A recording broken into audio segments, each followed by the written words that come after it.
Selamat datang kembali di sesi pendalaman kita. Hari ini kita akan bahas satu teks klasik nih, yang mengena banget. Kutipan dari The Greatest Thing in the World-nya Henry Drummond. Yang sumbernya itu dari Alkitab ya, 1 Korintus 13, sering disebut pasal kasih. Betul sekali. Nah, misi kita kali ini kita mau coba gali nih, apa sih argumen utamanya Drummond soal sumum bonum? Kebaikan tertinggi dalam hidup itu apa? Yang layak dikejar gitu ya. Iya. Dan mungkin Anda kaget nih, karena Drummond yang mengacu ke Rasul Paulus bilang, yang terbesar itu bukan iman. Padahal sering banget kita dengar iman yang utama ya. Justru itu. Tapi menurut mereka, yang terbesar adalah kasih. Nah, kita mau bedah nih kenapa bisa begitu. Oke, menarik nih. Kita mulai dari perbandingannya dulu kali ya. Paulus, menurut Drummond, membandingkan kasih dengan hal-hal yang dianggap hebat lah pada masanya. Dan mungkin sekarang juga. Contohnya, Kefasihan bicara misalnya, jago ngomong gitu. Keren kan kelihatannya? tapi kata Paulus, kalau nggak punya kasih, itu cuma kayak Gong yang berisik aja ya, sama canang gemerincing. kosong gitu. Nah, Bunyi doang nggak ada isinya. benar. Argumennya itu tadi, kefasihan, terus karunia nubuat, pemahaman mendalam, pengetahuan luas, bahkan iman yang katanya bisa pindahin gunung. Yang kedengerannya luar biasa banget itu ya. Iya, tapi tanpa kasih sebagai dasarnya, itu semua jadi bukan apa-apa. Kehilangan substansi gitu. Kayak kata-kata indah tapi hatinya nggak tulus, kan hampa rasanya. Masuk akal sih. Terus, gimana dengan iman itu sendiri? Kan sering dianggap puncak spiritualitas. Nah, ini dia. Drummond menyoroti pandangan Paulus begini. Iman itu dia sarana, alatnya. Sedangkan kasih itu tujuan akhirnya. Oh, jadi beda fungsi ya? Betul. Iman itu jembatan kita ke Tuhan, tujuannya supaya kita jadi serupa sama Tuhan. Nah, karena esensi Tuhan itu sendiri adalah kasih, ya logikanya kasih sebagai tujuan lebih besar dong dari iman yang cuma jalannya, gitu kira-kira. Oh, oke. Iman jalannya, kasih tujuannya. Terus, kalau amal, memberi sedekah gitu, kan sering banget disamain sama kasih. Charity kalau bahasa Inggrisnya. Ini penting nih, Drummond bedain banget. Amal itu cuma salah satu wujud kasih. Malah bisa aja orang beramal tanpa kasih sama sekali. Maksudnya gimana tuh?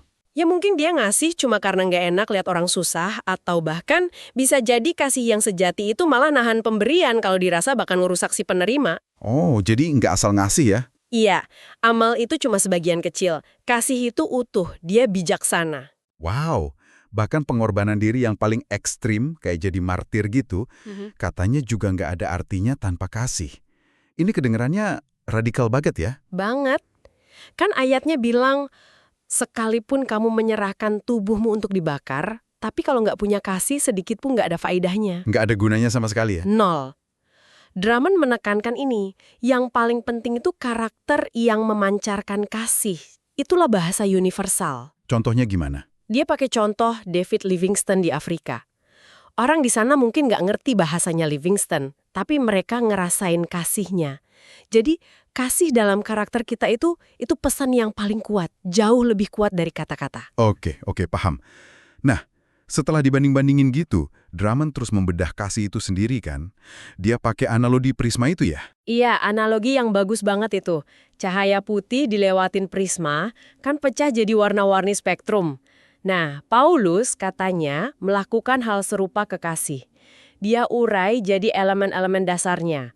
Dan elemennya itu? Nah, ini yang menarik. Elemennya itu bukan hal-hal yang aneh-aneh atau mistis, tapi kebajikan sehari-hari yang bisa kita semua praktekan. Drummond nyebutnya spektrum kasih. Ada 9 unsur utama tuh dari teks Paulus. Apa aja tuh?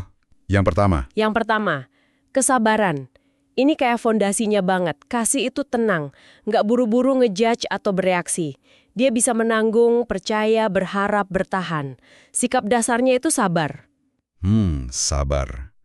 Dari situ terus muncul tindakan ya? Tepat. Berikutnya, kemurahan hati. Ini kasih yang mulai aktif, berbuat baik. Drummond sampai nunjukin gimana sebagian besar pelayanan Yesus itu isinya tindakan-tindakan kebaikan sederhana aja. Bikin orang lain seneng. Oh ya? Yang lain. Sederhana tapi dalam. Bener juga ya. Sesuatu yang kayaknya gampang dilakuin, tapi mungkin sering kita lupakan ya efeknya. Padahal dampaknya bisa gede banget. Iya kan? Kebaikan kecil itu seringkali yang paling diingat orang. Nah, lanjut lagi nih. Ada kedermawanan yang di teks aslinya sering diterjemahin tidak cemburu. Tidak cemburu. Hmm, Maksudnya nggak iri gitu. betul. Ini kasih waktu kita lihat orang lain sukses, apalagi yang sebidang sama kita. Nolak rasa iri hati, jiwa kerdil gitu. Nah, ini gandengannya sama kerendahan hati. Tidak memegahkan diri, tidak sombong. Habis berbuat baik, kasih itu nggak nyari panggung, nggak pamer. Menyembunyikan diri ya istilahnya. Semacam itu. Terus ada kesopanan, tidak melakukan yang tidak sopan. Ini juga menarik. Kok etikat bisa masuk spektrum kasih ya? Iya, kok bisa ya? Karena ini kasih dalam interaksi sosial sehari-hari, dalam hal-hal kecil. Orang yang hatinya benar-benar penuh kasih, itu gimana ya, susah gitu loh buat berlaku kasar atau nggak peduli sama perasaan orang lain. Drummond sampai ngutip pandangan tentang Robert Burns, penyair itu, sebagai gentleman sejati. Bukan karena statusnya, tapi karena hatinya lembut. Gentleman ke semua ciptaan. Oke. Gentleman, pria yang lembut. Masuk akal. Lalu, yang ini pasti penting. Ketidakegoisan. Jelas, tidak mencari keuntungan diri sendiri. Bahkan katanya nggak ngotot minta haknya sendiri, ngilangin unsur akunya gitu. Kan katanya memberi itu lebih membahagiakan daripada menerima. Kebesaran sejati ya kasih yang nggak egois ini. Nah, ini nih elemen ketujuh yang sering bikin kaget. Penguasaan diri atau good temper, tidak pemarah. Kita kan sering nganggep sifat gampang marah itu ya kelemahan biasalah. Tapi di sini kok jadi inti analisis kasih? Drummond ngeliatnya serius banget loh. Dia sampai nyebut itu cacatnya orang soleh. Seringkali satu-satunya noda di karakter orang yang sebenarnya baik. Waduh. Dia bedain antara dosa watak, kayak iri hati, sombong, marah, nggak murah hati, kejam, merasa benar sendiri, gampang tersinggung, yang dia lihat di tokoh kakak sulung di perumpamaan anak hilang. Yang nggak mau ikut pesta itu ya? Iya, dibandingin sama dosa jasmani, kayak si anak hilang itu sendiri. Nah, menurut Drummond, dosa terhadap kasih, kayak temperamen buruk yang ngerusak hubungan, ngerusak rumah tangga, bikin orang lain nggak mau dekat sama Tuhan, itu bisa jadi lebih parah di mata Tuhan. Lebih parah dari dosa jasmani, yang tajam banget. Oke, terus dua terakhir apa? Kedelapan, kelurusan hati atau guilelessness. Terjemahan lainnya tidak menyimpan kesalahan orang lain atau tidak memikirkan yang jahat. Maksudnya gimana tuh? Nggak curigaan gitu? Iya, semacam itu. Nggak gampang curiga, ngasih orang lain benefit of the doubt, percaya sama sisi baik orang lain. Kata Drummond, kepercayaan kita itu bisa memulihkan harga diri orang loh. Menarik. Yang terakhir? Kesembilan, ketulusan, sincerity. Teksnya bilang tidak bersuka cita karena ketidakadilan atau ketidakbenaran, tapi karena kebenaran. Artinya? Artinya kita nggak seneng kalau lihat orang lain jatuh atau salah. Kita nggak cari untung dari kesalahan orang, justru kita nutupin kelemahan orang lain dan ikut seneng kalau ternyata ada hal baik yang kita temukan. Ini juga nyangkut soal cinta pada kebenaran itu sendiri. Nyari fakta dengan rendah hati. Jadi, kalau dirangkum nih ya, kasih yang agung itu ternyata kalau dipecah-pecah isinya ya kebajikan-kebajikan yang kayaknya biasa aja ya. Sabar, baik hati, rendah hati, sopan, gak egois, gak gampang marah, gak curigaan, tulus. Semuanya bisa dipraktekkan sehari-hari, bukan sesuatu yang ngawang-ngawang gitu. Betul, sangat membumi sebenarnya. Oke, nah pertanyaannya sekarang, gimana caranya kita bisa punya kasih ini secara utuh? Kan tadi dibilang ini lebih dari sekedar jumlah dari elemen-elemen itu. Kayak warna spektrum bisa jadi putih, tapi bukan cahaya itu sendiri. Gimana kita dapetin cahayanya ini? Nah, ini yang pentingnya. Drummond jelasin, kasih itu bukan sesuatu yang bisa kita paksain dengan tekad kuat atau cuma nurutin aturan. Itu sebuah efek, hasil. Efek dari apa? Penyebabnya, kata Drummond, mengutip 1 Yohanes 4 ayat 19, terutama kalau kita lihat terjemahan yang lebih akurat, kita mengasihi karena Allah lebih dahulu mengasihi kita. Kata kuncinya di situ, karena. Itu sumbernya. Kasih Tuhan ke kita duluan. Jadi, hanya dengan merenungkan kasih Tuhan ke kita, terutama lewat Kristus gitu ya, itu bisa ngubah kita.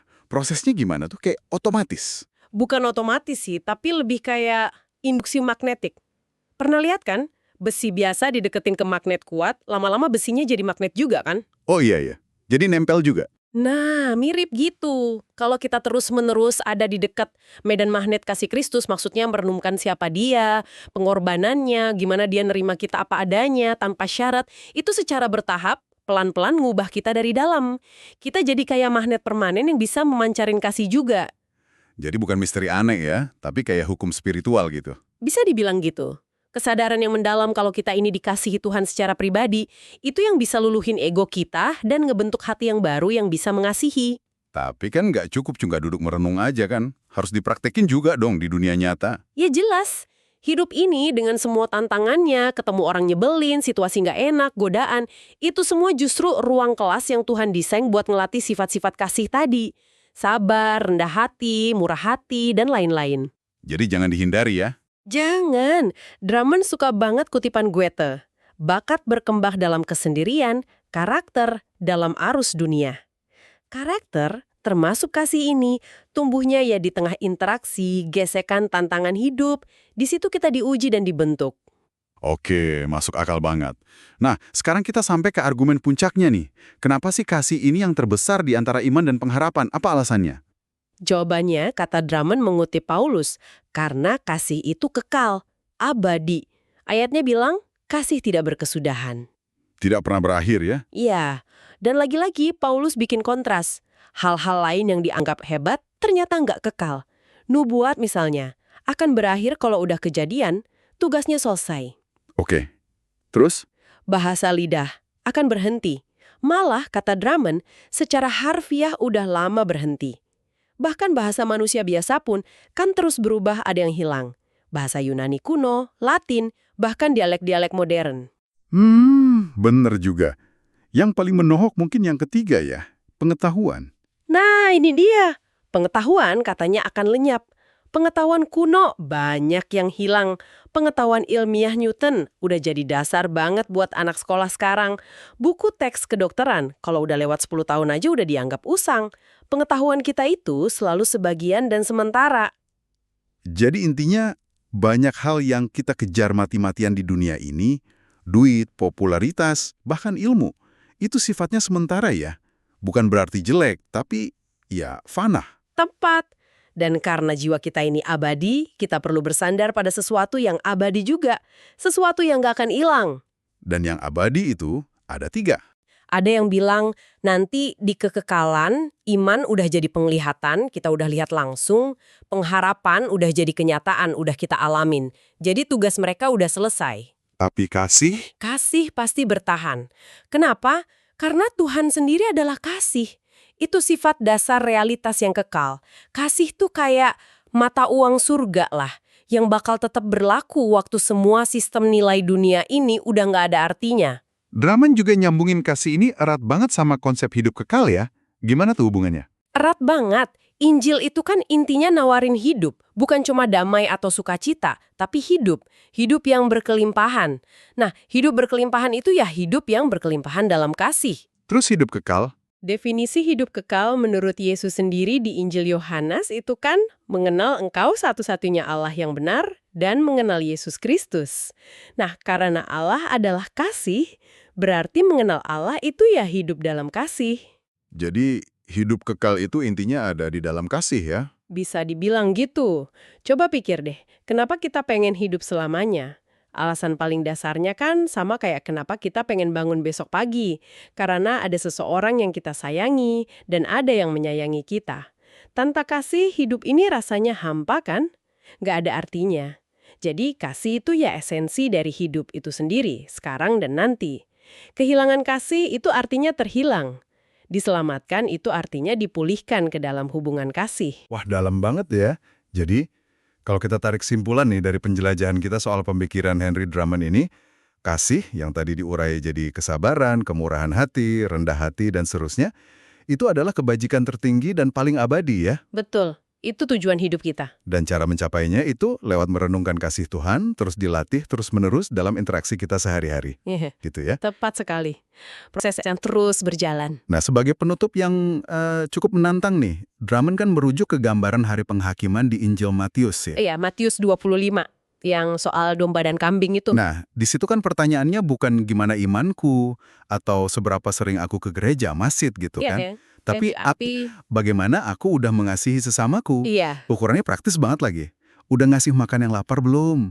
Ngasih pakaian ke yang telanjang, jenguk yang sakit, tindakan-tindakan kasih yang nyata. Dan kalau nggak ngelakuin itu, Menurut gambaran itu, ya artinya kita nggak pernah benar-benar kenal Kristus.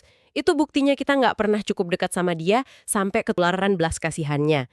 Agak keras sih kedengarannya, tapi itu penekanannya. wow, oke. Nah, Drummond kan ninggalin semacam tantangan praktis nih, yang mungkin bisa jadi bahan renungan buat Anda para pendengar. Apa itu? Dia ngajak gini, coba deh baca 1 Korintus 13 ini rutin. Mungkin seminggu sekali atau kalau bisa tiap hari selama beberapa waktu. Tapi, Bukan cuma dibaca doang ya? bukan. Sambil baca, fokus secara sadar buat ngebangun unsur-unsur kasih tadi. Sabar, murah hati, rendah hati, dan seterusnya. Itu ke dalam karakter kita.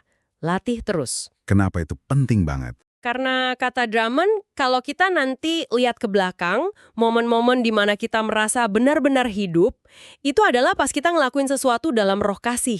Sekecil apapun tindakan itu, tindakan kasih inilah yang abadi yang akan kita bawa selamanya. Tindakan kasih itu yang abadi. Oke. Terima kasih banyak nih, udah nemenin kita mendalami topik ini. Semoga eksplorasi kita soal hal terbesar di dunia ini bisa ngasih Anda wawasan baru dan mungkin inspirasi ya. Sama-sama, semoga bermanfaat. Sampai jumpa di sesi pendalaman berikutnya.